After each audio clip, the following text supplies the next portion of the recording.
The Fuzzy Forever Friend. Story and illustrations by Laura Anne Ewald. There once was a lonely little girl who lived in a big farm with her widowed papa and 4 older brothers, all of whom worked very hard day and night and had no time for the youngest child. And the little girl was left alone. The family did have a housekeeper, a good woman, but she was much too busy caring for the house and feeding 5 hungry men to play with one little girl, except at night when she came to tuck the little girl into bed and read her a story. And so the little girl learned to read when she was very young, and to love books more than anything, because they took her to faraway places where she could play with the friends she found there. One day the little girl sat under a tree. She was feeling particularly lonely, having heard her papa and brothers leave very early that morning in the farm's great big delivery truck. The housekeeper, too, had gone off to do the shopping. So she sat alone beneath the tree and tried not to feel sorry for herself. After a time, without even thinking about it, her hand began to move on her lap, and she felt something warm and fuzzy, and when she looked down, she gasped in surprise. Looking up at her was the face of a long, fuzzy creature that moved as she stroked it. When the little girl lifted her hand, it stopped moving and just looked at her with bright eyes. Then she stroked it again, and it moved as though it was pleased to see her. So without speaking, she continued to stroke the small, warm, fuzzy creature. "I wonder if it will bite me," she thought to herself. But when the creature rolled over onto its back so she could rub its belly, she realized it didn't have any teeth. "I guess not," she said out loud, and at the sound of her voice, the warm fuzzy crawled up her arm and settled onto her shoulder. The little girl giggled when the warm fuzzy's hair tickled her neck, and she hugged it close. "Thank you," she whispered. "I was all alone, and now I'm not."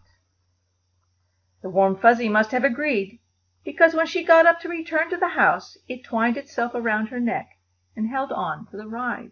After that first meeting, the warm fuzzy never left her. The little girl carried it with her everywhere she went, even sliding it into a pocket when the family went to church on Sunday. As summer turned to fall, the little girl worried about taking her warm fuzzy to school. She could not imagine facing that scary place without her fuzzy friend. So she tucked it into a pocket in her backpack and walked to the end of the drive where the school bus would stop for her. At school she was relieved to see other children had brought various prized objects from home, dolls and teddy bears and other stuffed animals of all kinds. Some of the other children laughed when the little girl held up her warm fuzzy, because the fuzzy did not move and give itself away. So the others thought it was just an odd sort of toy. "Thank you," the little girl whispered to her fuzzy friend at the end of the day. "Now no one will notice you when I take you to school." Days passed and turned into weeks. The weeks turned into years, and the little girl grew taller. No longer so little, she let her hair grow long and thick, so her warm fuzzy had somewhere to hide as she continued to carry him with her everywhere she went. Middle school gave way to high school, and when other kids found jobs surrounded by noise and people, the little girl went to work at the library, so she could lose herself for hours in the book stacks, her only company the warm fuzzy friend on her shoulder. The day she finished high school, Papa said, "You need to find a husband." Her brother said, "You should marry so you will have someone to take care of you." The no longer little girl smiled and shook her head. "I earned a scholarship to go to college where I will study to be a librarian, so I can take care of myself," she said firmly. And she did. And the warm fuzzy went with her. Many years later, a small elderly woman would sit in her house in front of the fireplace, surrounded by books as she stroked her warm fuzzy friend, and remembered fondly the moment the creature had first crawled out of the grass to sit upon her lap. "I never did give you a name, did I?" she murmured to her lifelong fuzzy friend.